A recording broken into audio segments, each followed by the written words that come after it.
Hello, good evening, Rajan. Good evening, Fourteena. Welcome Nice. to this short videos. This for our audience, this is a dialogue between myself, Fourteena, and our co-coach Rajan from India. So in this dialogue, we would like to explore what is team coaching and what is the difference between team coaching and other types of coaching, as well as what is actually systemic team coaching. Thank you.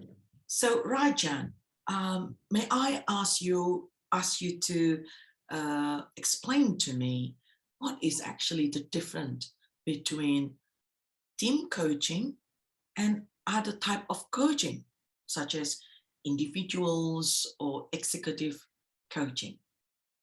Okay.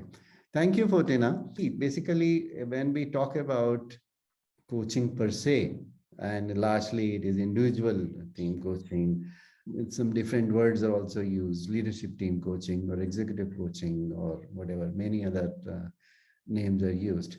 Essentially, the focus on the individual. And the purpose of coaching, as we all know, is to raise their level of awareness so that they are able to better handle the situation. So it is essentially enhancing the capability of the individual and making the person more effective in whatever he or she is doing. Team coaching additionally focuses on two things to begin with. First, what are the relationships between the individuals? Because quite often the relationships, not only amongst themselves, but also with the leader and others, they play a very crucial role.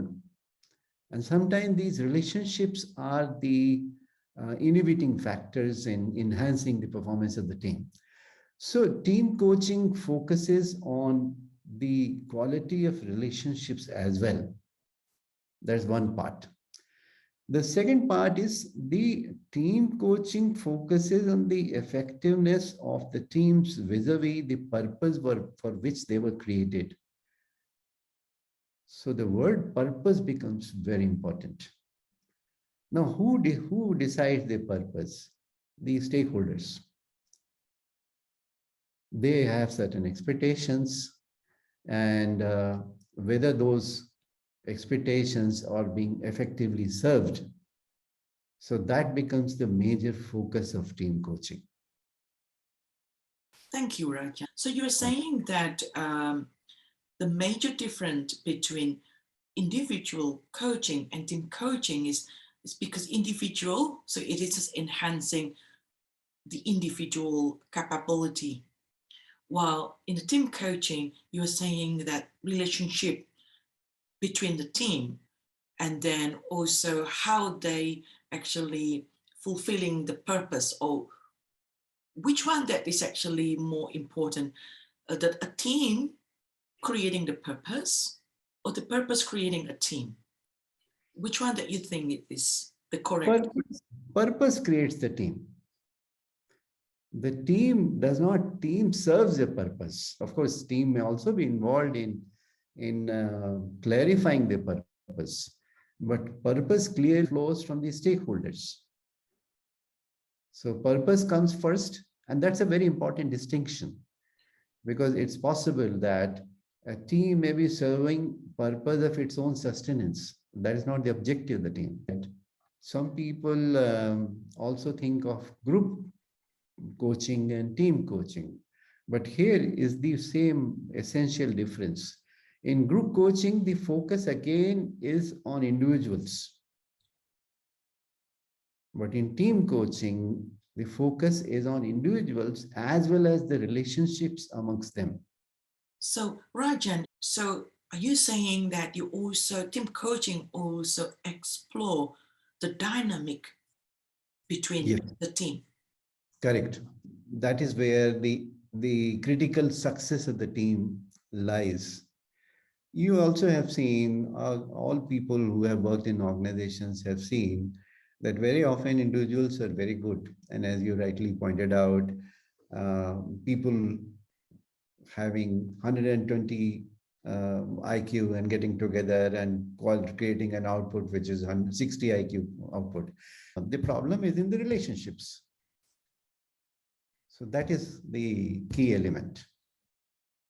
The team coach enables and promotes the team to look at the dynamics and facilitate the examination of their relationships and effectiveness on a regular basis.